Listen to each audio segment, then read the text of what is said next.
Correct தானே. Udhayanidhi Stalin arrest பண்ணாங்கன்னாக்கா த்ரிஷாவுக்காக arrest பண்றீங்களா நீங்க? த்ரிஷாவை வந்து த்ரிஷா வந்து பிரதமரா இல்ல முதல்வரா அப்படின்லாம் கேக்குறாங்க. இது த்ரிஷாவுக்கான ஒரு அரசு கிடையாது. அது த்ரிஷா இல்லாம அந்த இடத்துல வந்து நிவேதா பெத்ராஜா இருந்தாலும் நயன்தாராவா இருந்தாலும் கண்டிப்பா வந்து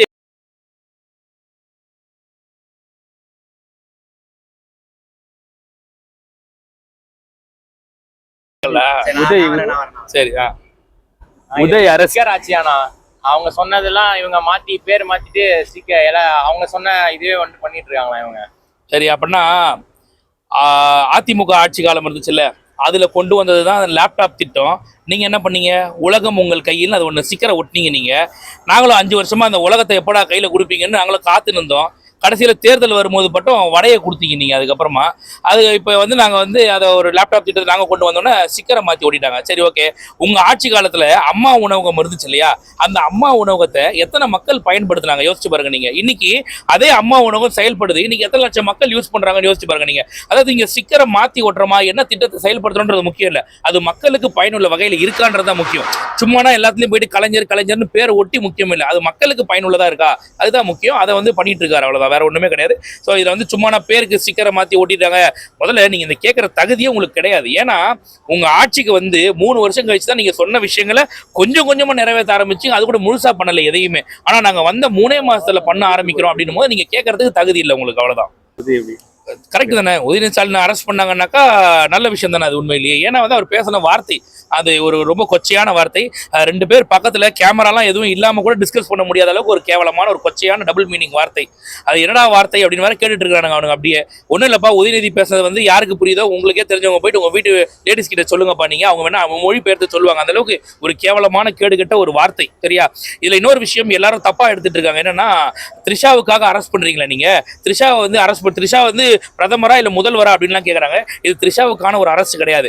அது த்ரிஷா இல்லாம அந்த இடத்துல வந்து நிவேதா பெத்ராஜா இருந்தாலும் நயன்தாராவா இருந்தாலும் கண்டிப்பா வந்து இந்த கைது நடவடிக்கைன்றது இருந்திருக்கும். ஏன்னா நீங்க வந்து எந்த நடிகையை பேசுனீங்கன்றது முக்கியம் இல்லை, என்ன பேசுனீங்கன்றது தான் முக்கியம். நீங்க அங்க எதுக்காக போட்டீங்க? அங்க ஒரு ஆர்ப்பாட்ட மேடை எதுக்கு போட்டீங்கன்னாக்கா, அதாவது இவரை கண்டிச்சு, அதாவது விவசாயிகள் வந்து 3 மாசமா வந்து கஷ்டப்படுறாங்கன்னு சொல்லிட்டு முதல்வர் தமிழ்நாடு அரசை கண்டிச்சு எதிர்கட்சி ஒரு போராட்டம் நடந்தது. அந்த இடத்துல அதுக்கு ஒரு 3 செகண்டுக்கு முன்னாடி கூட பாத்தீங்கன்னாக்கா முதல்வர் நம்மளதான் பேசுறாங்க. அப்போ என்ன சொல்றாங்கன்னாக்கா, முதல்வருக்கு எதுலெல்லாம் கவனம் இருக்கு அப்படின்னாக்கா, வெறும் திமுக மேல பொய் வழக்கு போடுறது அப்படின்னு சொல்றாரு. உடனே கீழே இருக்க பொறுக்கி பையன் ஒருத்தன் த்ரிஷா அப்படின்னு ஒரு கத்துறான். உடனே எங்க தண்ணி வருதோ இல்லையா அங்க வரணும் அப்படின்னும் போது, அப்ப முதல்வரையும் த்ரிஷாவையும் தண்ணியையும் வச்சுதான் நீங்க பேசுற மாதிரி ஆகுது. அப்ப இது முதல்வரை பேசுறதுக்கான ஒரு அரசு. இதுக்கு முன்னாடி எப்படி வந்து அனிதா ராதாகிருஷ்ணன் அரெஸ்ட் பண்ணுமோ, இதுக்கு முன்னாடி எப்படி வந்து மார்க்கண்டேயன் அரெஸ்ட் பண்ணுமோ, அந்த மாதிரியான அரசு தான். ஸோ இது வந்து எதுக்காக இந்த அளவுக்கு தீவிரம் காட்டுறோம் அப்படின்னாக்கா, உதயநிதி எதிர்கட்சியோட தலைவராக செயல்படுறாரு. அவருக்கு கீழே இந்த ஜென்சி டிஎம்கே அப்படின்னு ஒரு கோமாளி கூட்டம் சுத்திட்டு இருக்குது. ஆக்சுவலா வந்து அது எப்படி சொல்றது, ஒருத்தனுக்கு கூட அங்க மூளையே கிடையாது. அப்படிதான் வந்து பாத்தீங்கன்னாக்கா, திடீர்னு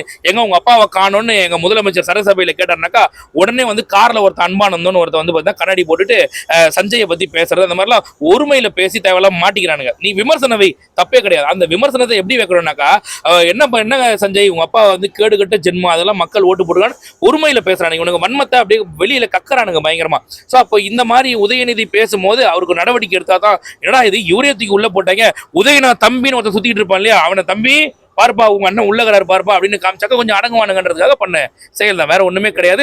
எங்களுக்கு அவரை கொண்டு போய் உள்ள அரெஸ்ட் பண்ணி ஜெயிலில் போடணும் அப்படிலாம் கிடையாது. சொல்லி அமிச்சாங்களே, போப்பா ரொம்ப ஏதாவது போயிட்டு வைப்போம் அப்படின்னு சொல்லி அமுச்சு விட்டாங்க. அதனால வந்து ஜெயிலெல்லாம் போடல, கைது பண்ணி விசாரிக்கிறதுக்காக அதை கூட்டிட்டு போனாங்க. மற்றபடி வேற ஒண்ணுமே இல்லை.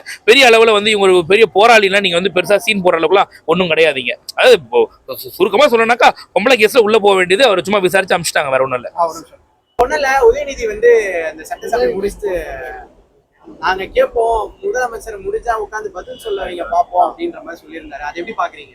நீங்க என்ன கேள்வி வேணா கேளுங்க, ஆனா அதெல்லாம் பார்க்காம பார்த்து படிக்காம கேளுங்க, உள்ளத்துல இருந்து கேளுங்க, தப்பே கிடையாது. மக்கள் பிரச்சனையை கேட்கறவங்க எதுக்கு சார்? நான் என்ன கேட்கிறேன், ஒரு எக்ஸாமுக்கு படிக்க போறான்ல, அந்த எக்ஸாம் படிக்க போறவங்க கூட நாளைக்கு என்ன எக்ஸாம்ன்றது முன்னால் உட்காந்து படிப்பான், படிச்சுட்டு அதுல இருந்து கேள்வி கேட்பாங்க, பதில சொல்லணும்னு போவான். இப்ப நேத்து வந்து பாத்தீங்கன்னாக்கா வேளாண் துறை பட்ஜெட்டை அறிவிச்சிருந்தாங்க. அப்படி இருக்கும்போது நம்ம இதுக்கு முன்னாடி நம்ம ஆட்சியில என்ன பண்ணோம், இவங்க ஆட்சியில வந்து என்னென்ன வாக்குறுதிகள் கொடுத்தாங்க அப்படின்றத ஒரு ஹோம்ஒர்க் பண்ணாம அங்க வந்து பேப்பரை கொடுக்குறாங்க. பார்த்து 50 70 பின்னாடி கேட்கறாருனாக்கா, அந்த அளவுக்கு தத்திய உலகத்துல யாரா பார்த்துருப்பீங்களா நீங்க? யோசிச்சு பாருங்க. இல்ல நமக்கு எப்படி தோணுது, அதாவது உங்களை மக்கள் ஓட்டு போட்டு தேர்ந்தெடுத்து சட்டசபையில உட்கார வைக்கிறாங்க, நீங்க மக்கள் பிரச்சனையை கேட்பீங்க, எதிர்கட்சியா இருந்து நீங்க அந்த வேலையை ஒழுங்கா செய்வீங்கன்னாக்கா எவனோ ஒருத்தன் கொத்தையா ஒரு பேப்பரை ஒன்று குத்துறான், அதை பிரட்டி பிரட்டி பிரட்டி பார்க்குறாப்புல ஒன்றும் தெரியல. அதை வேற பார்த்தீங்கன்னாக்கா பேப்பரை பார்த்து தான் படிக்கிறீங்க. அதை அப்படி கொஞ்சம் மேலே வச்சு படிச்சா கூட பரவாயில்ல. இப்படி கீழே கீழே பார்க்கறதால எங்களுக்கு கூட கீழே முட்டி போட்டுருக்கானோன்ற மாதிரி தோணுது எங்களுக்கு. அதனால தயவு செஞ்சு மேலே வச்சு படிங்க, தப்பே கிடையாது. நீங்கள் அதை பார்த்து பார்த்து படிக்கிறது ஒரு மாதிரி இருக்கு, வேணாம் அது தயவு செஞ்சு. இன்னொன்று, உங்களை மக்கள் ஓட்டு போட்டு தேர்ந்தெடுத்தது எதுக்காக அப்படின்னாக்கா,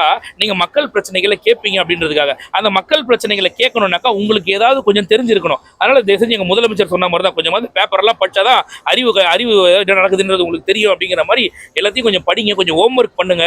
உங்க ஆட்சியில் நீங்க என்னென்ன திருட்டு வேலை பண்ணீங்க, இந்த ஆட்சியில் என்னென்ன பண்ணியிருக்காங்க அப்படின்றது, என்னென்ன வாக்குறுதிகள் கொடுத்துருக்காங்க, இந்த 60 நாள் 80 நாள் என்னென்ன விஷயங்களை நம்ம முதலமைச்சர் செஞ்சிருக்காரு, எல்லாத்தையும் பார்த்துட்டு அதுக்கப்புறம் வந்து பேசுங்க. சும்மா வீட்டுல இருந்து அப்படியே பவுடர் போடும்போது எப்பா போயிட்டு இதை மட்டும் சொல்லிட்டு வாப்பா அப்படின்னு சொன்னதை வந்து இங்க வந்து ஒப்பிக்காதீங்க அப்படின்னு சொல்லுவோம், வேற ஒன்றும் இல்லை.